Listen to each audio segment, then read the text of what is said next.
India squad వచ్చేసింది 2026 world కప్కి. ఇంతకీ స్క్వాడ్లో ఏమైనా సర్ప్రైజెస్ ఉన్నాయా? ఉంటే అవేంటి తెలుసుకునే ప్రయత్నం చేద్దాం ఈరోజు వీడియోలో. Let's get into the video. Hi friends, welcome back to Nivedika. India T20 world cup squad వచ్చింది.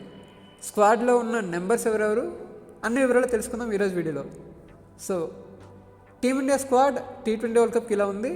కెప్టెన్ సూర్యకుమార్ యాదవ్, ఇందులో ఎటువంటి సర్ప్రైజ్ కూడా లేదు. 2024 T20 వరల్డ్ కప్ అయిపోయిన తర్వాత నుంచి కూడా తనే ఇండియన్ టీంకి కెప్టెన్గా నడిపించాడు most of the matches. And vice captain Akshar Patel.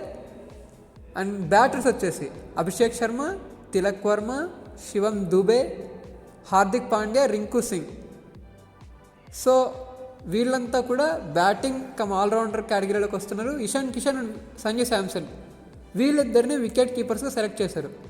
And mostly మనకి అభిషేక్ శర్మ తోటి ఇప్పుడు సంజు శాంసనే ఓపెన్ చేసే అవకాశం ఉంది. అండ్ దీని తర్వాత ఇక బౌలింగ్ కేటగిరీకి వస్తే కుల్దీప్ యాదవ్, వరుణ్ చక్రవర్తి వీళ్ళిద్దరు మెయిన్ స్ట్రీమ్ స్పిన్నర్స్గా ఉంటారు. ఫాస్ట్ బౌలింగ్ విషయానికి వస్తే హర్షిత్ రాణా, హర్షదీప్ సింగ్, జస్ప్రీత్ బుమ్రా. సో వీళ్ళ ముగ్గురు మెయిన్గా పేస్ బౌలింగ్ లీడ్ చేస్తూ ఉంటారు అనమాట.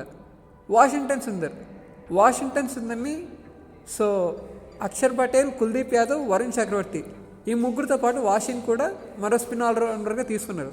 మిస్సింగ్ నేమ్స్ ఏం కనిపిస్తున్నాయి? నితీష్ రెడ్డి కనిపిస్తున్నాడు. సో హర్షిత్ రాణా బదులు నితీష్ రెడ్డిని ఏమైనా పెడితే బాగుండేదా అని కాస్త ఆలోచనలు నడుస్తున్నాయి. సిరాజ్ మిస్ అయిపోయాడు. యాజ్ వెల్ యాజ్ శ్రేయస్ అయ్యర్ని కూడా పెడితే బాగుంటుంది అని కొంతమంది అంటున్నారు. ఎందుకు ఈ స్క్వాడ్ పైన మీ ఒపీనియన్ ఏంటి? కింద కామెంట్ చేయండి. సో ఇది ఫ్రెండ్స్ ఈరోజు వీడియో. నచ్చితే లైక్ చేయండి, షేర్ చేయండి. మరిన్ని ఇంపార్టెంట్ అప్డేట్స్ కోసం మా ఛానల్ సబ్స్క్రైబ్ చేయండి. Thank you for watching. Have a nice day.